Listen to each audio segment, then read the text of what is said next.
Alors je m'appelle Rémi Bouteloup, je suis chargé d'études environnement au CPIE Mayenne-Bamène, au Centre permanent d'initiative pour l'environnement. Alors j'ai fait donc un bac général scientifique, suivi d'une licence de biologie, donc 3 ans de fac de biologie à Angers, et puis après j'ai fait un master de biologie des organismes et des populations, également à Angers. Puis j'ai fait un master 2 d'expertise faunistique et floristique au Muséum national d'histoire naturelle à Paris. En parallèle de mes études, j'étais passionné par les papillons. Donc ça m'intéressait, les papillons, et puis après les oiseaux, les libellules. Le fait d'aller à l'école et de faire des études, ça va pas faire qu'on va être embauché dans la structure, parce qu'à l'école ils t'apprennent pas à différencier telle espèce ou telle espèce de papillon. C'est plutôt un métier où à l'école ils t'apprennent la théorie, et puis si t'es passionné, de toute façon c'est un plaisir. Quand t'es hors des cours, moi j'allais voir les papillons.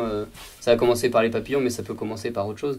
Mais moi j'allais voir les papillons, et c'est comme ça que j'ai appris à me faire ce qu'on appelle un bagage naturaliste, donc à différencier différentes espèces. Et du coup c'est 2 cursus parallèles qui m'ont permis d'arriver à ce métier-là.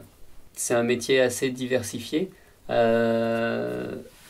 va avoir 2 tiers de temps de travail au bureau, et environ 1 tiers ou un peu plus de temps de travail sur le terrain. Donc moi, mon travail à moi, c'est de faire des inventaires ou des suivis sur la faune. Donc la faune, tous les animaux, donc ça va des libellules, des papillons, des oiseaux, un peu aussi aux chauves-souris.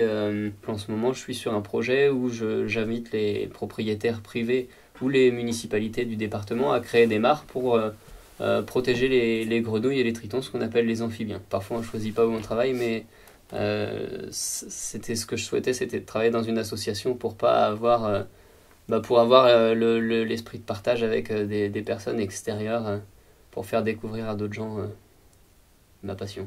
Faut toujours garder en tête qu'on est une association, et nous on est salariés de l'association, mais qu'on est au service des gens qui viennent ici pour qui ont des questions auxquelles on essaye à chaque fois d'apporter des réponses, et de prendre un peu de notre temps pour leur répondre.